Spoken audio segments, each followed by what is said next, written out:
रिश्ता प्यार का पार्ट 4। आज निशा काफ़ी खुश है। उसे आज सब अच्छा लग रहा है। वो बार बार रात की बातें सोचकर मुस्कुरा रही थी। शाम को मानव उसे लेने आता है। वो उसका कॉलेज के गेट के बाहर इंतज़ार कर रही होती है। मानव उसके सामने अपनी बाइक रोक देता है और वो बाइक पर पीछे बैठ जाती है। कैसा रहा आज का दिन? मानव ने बाइक स्टार्ट करते हुए पूछा। बहुत अच्छा। क्यों, कुछ खास हुआ है क्या? मानव ने आश्चर्य से पूछा। नहीं, बस ऐसे ही। कॉफ़ी पियोगी? नहीं, आज अदरक वाली चाय। मानव ओके बोलकर और गाड़ी एक रेस्टोरेंट की ओर मुड़ा देता है। मानव को लगता है जैसे कोई उसका पीछा कर रहा है। वो अलर्ट रहता है। वो एक रेस्टोरेंट के आगे गाड़ी रोक देता है। हल्की बारिश शुरू हो गई। वहाँ वो अदरक वाली चाय और पनीर के पकोड़े ऑर्डर करता है। फिर मानव और निशा बातें करने लगते हैं। मानव, निशा एक सवाल पूछूं? हाँ, पूछें। तुम्हारा कोई बॉयफ्रेंड है क्या? निशा शॉक होते हुए बोली। क्या? नहीं, क्यों? शायद कोई तो ऐसा चाहने वाला है जिसे बुरा लग रहा है कि तुम मेरे साथ हो। निशा, क्या? लेकिन कौन? मानव, तुम्हारे पीछे जो है वो कॉलेज से ही हमारा पीछा कर रहा है। निशा पीछे मुड़ने को होती है तो मानव मना करता है। फिर मानव अपना मोबाइल निकालकर कुछ करता है। निशा सोचती है, जब मोबाइल पर ही रहना था तो मुझे यहाँ क्यों लेकर आए। फिर मानव उसे अपने मोबाइल में खींची तस्वीर दिखाता है। निशा, इसे जानती हो? निशा, ये तो सौरभ है। तो आप मोबाइल में इसकी तस्वीर देख रहे थे और मैं समझी। मानव, तुम क्या समझी? कुछ नहीं, बोलो ना। तुम इसे जानती हो, मतलब सौरभ को? निशा, हाँ, ये मुझसे सीनियर है। मानव, ये हमारा पीछा क्यों कर रहा है? निशा, वो ये विवेक। तभी कोई मानव को आवाज़ लगाता है। मानव, मानव। आवाज़ की ओर देखता है। मानव, अरे रिद्धि। मानव उठकर रिद्धि के पास चले जाता है। निशा को बहुत गुस्सा आता है। उसे लग रहा है कि रिद्धि उसके लिए कितनी इम्पोर्टेंट है। अभी वो अपनी इतनी बड़ी परेशानी शेयर करने वाली थी। उसे बहुत अफसोस हो रहा था कि क्यों उससे शेयर कर रही थी। ये सोच सोचकर उसकी आंखें भर आती हैं। रिद्धि बहुत हंस हंस कर मानव से बात कर रही है।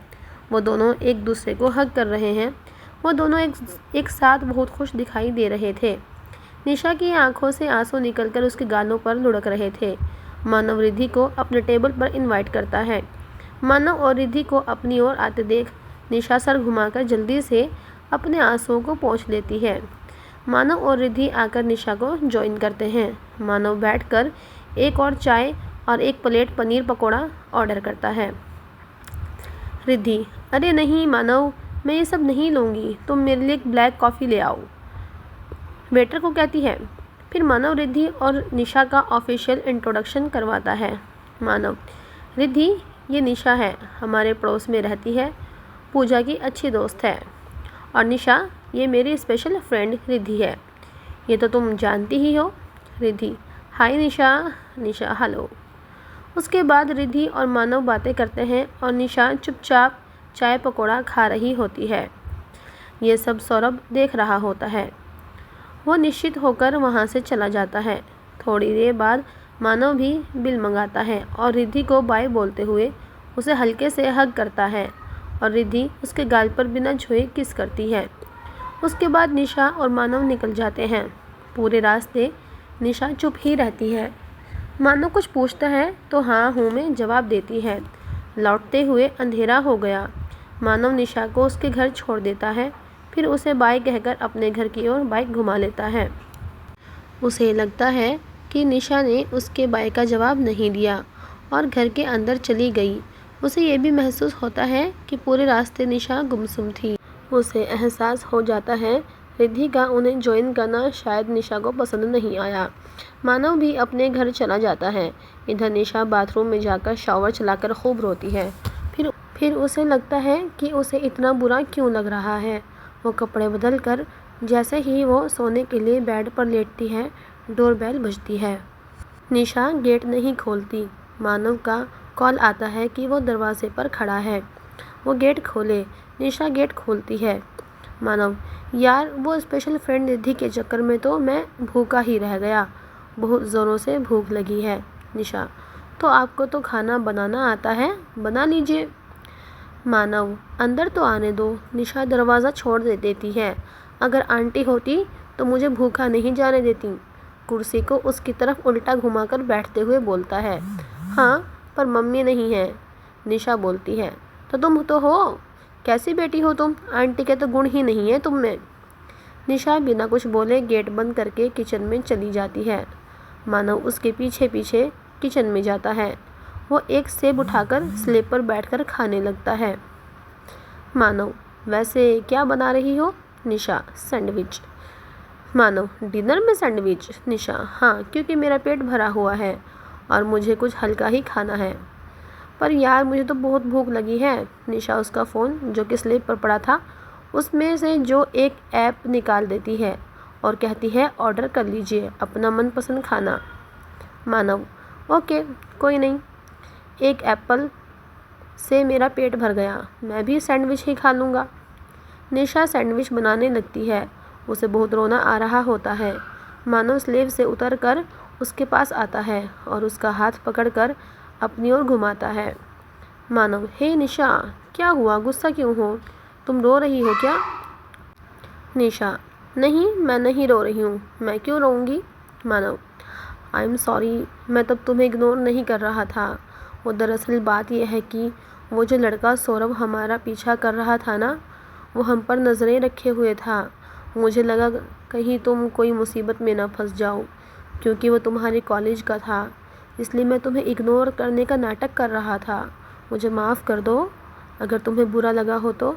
निशा आश्चर्य से मानव का मुँह देखती है और सोचती है कि उसे मेरा कितना ख्याल है। मानव के इतने प्यार से बोलने पर निशा उसका मुँह देख रही होती है। मानव के मन में अपनी फ़िक्र जानकर निशा काफ़ी खुश होती है। मानव, निशा, माना कि ये तुम्हारी पर्सनल लाइफ है, अगर तुम चाहो तो मुझे बता सकती हो।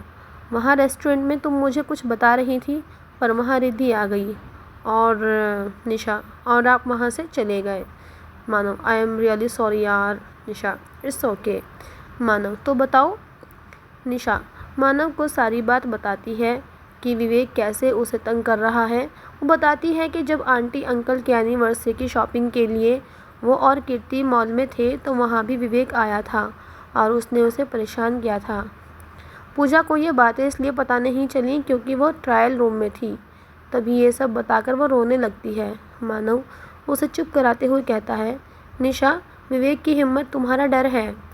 वो तुम पर तब तक ही हावी हो सकता है जब तक तुम उसका सामना नहीं करती।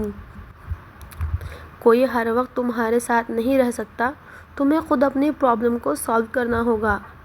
निशा, पर वह बहुत ताकतवर है। क्यों, एलियन है? आप बात नहीं समझ रहे हैं, उसके पापा विधायक हैं। मानव, तो?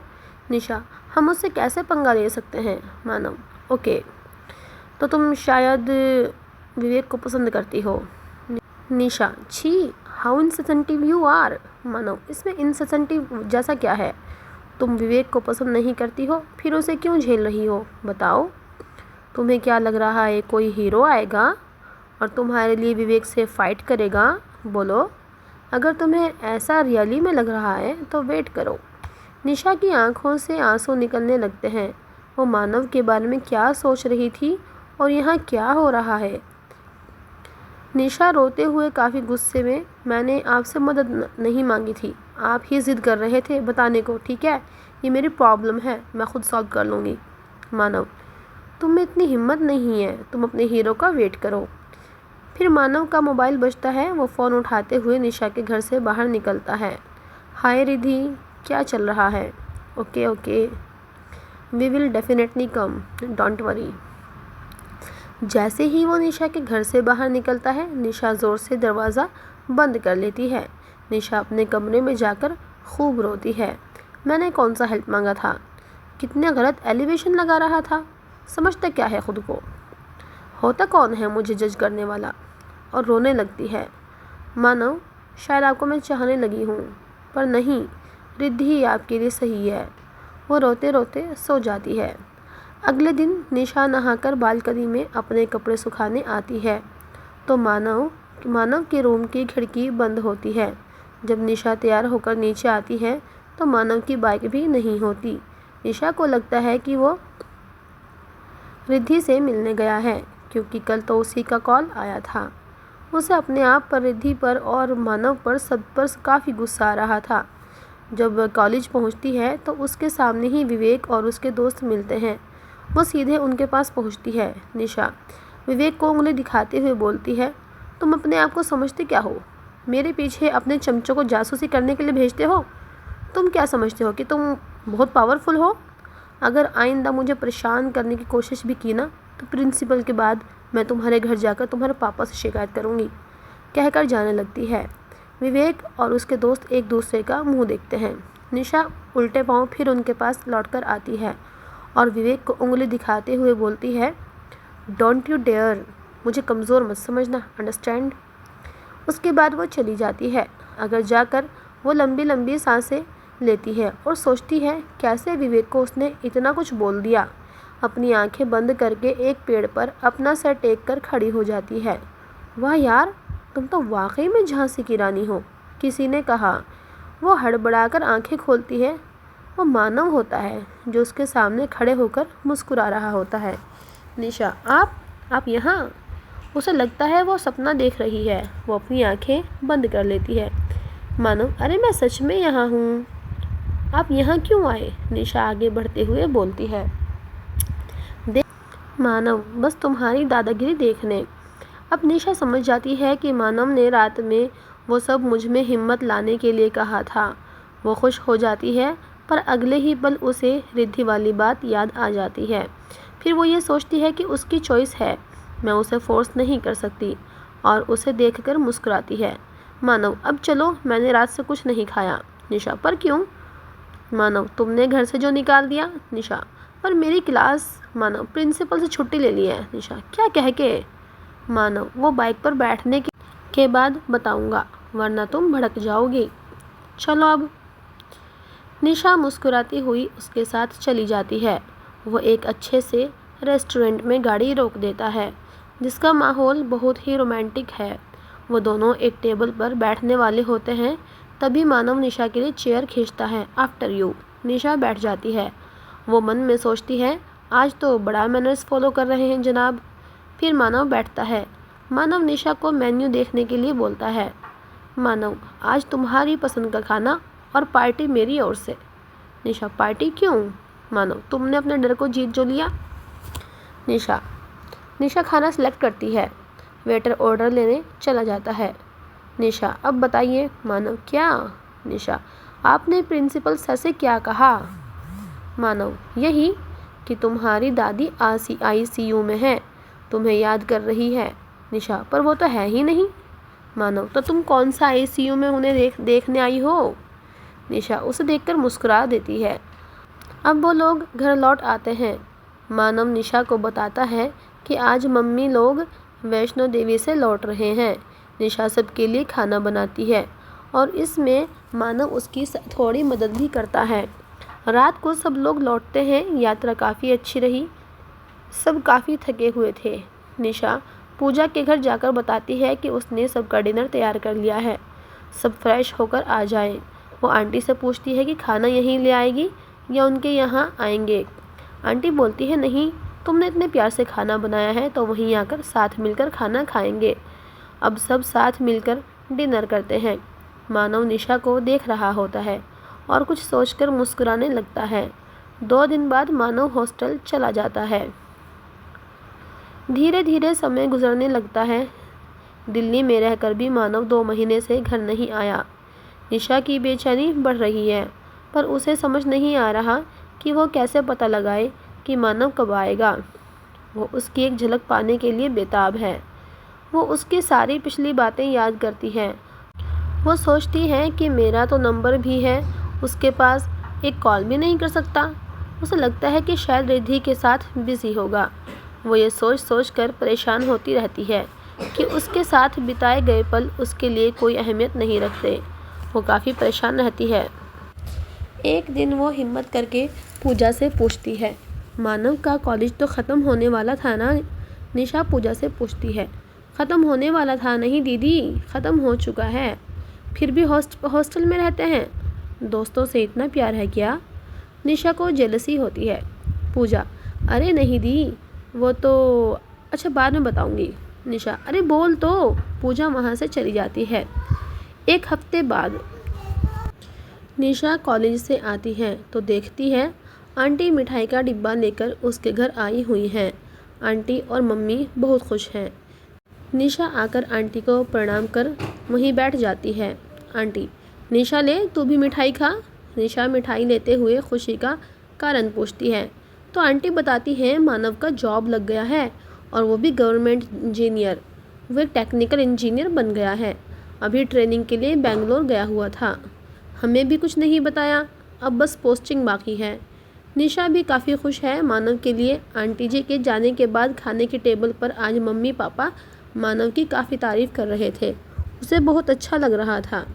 पापा भी उसके संस्कार, विचार आदि की काफ़ी तारीफ़ कर रहे थे। खाने के बाद जब देर रात में निशा सोने गई तो आज खुद पर काबू नहीं रख पाई और उसकी उंगलियां अपने आप उसके मोबाइल के व्हाट्सएप पर मानव का नंबर ढूंढकर उसे कॉन्ग्रेचुलेट कर देती हैं। वह उसका व्हाट्सएप ऐप की डीपी निकालकर उसकी तस्वीर देख रही होती है। थोड़ी देर बाद रिप्लाई आता है, मानव थैंक यू। वो तुम्हें पता चल गया? निशा, तो आपने क्या सोचा कि अगर आप नहीं बताएंगे तो मुझे पता नहीं चलेगा? निशा, पार्टी। मानव, जब तुम कहो। निशा, कह तो ऐसे रहे हो जैसे अभी बोलूँगी तो अभी पार्टी दे दोगे। मानव, अभी तो नहीं पर परसों ज़रूर पार्टी दे दूँगा। निशा, आप परसों आ रहे हैं? कहानी के इस भाग में बस इतना ही। अगर आप इस कहानी को आगे भी पढ़ना चाहते हैं तो इस कहानी का अगला भाग ज़रूर पढ़ना। उम्मीद करती हूँ दोस्तों आपको आज की लव स्टोरी रिश्ता प्यार का काफ़ी पसंद आई होगी। पसंद आई हो तो नीचे कमेंट बॉक्स में हमें ज़रूर बताएं।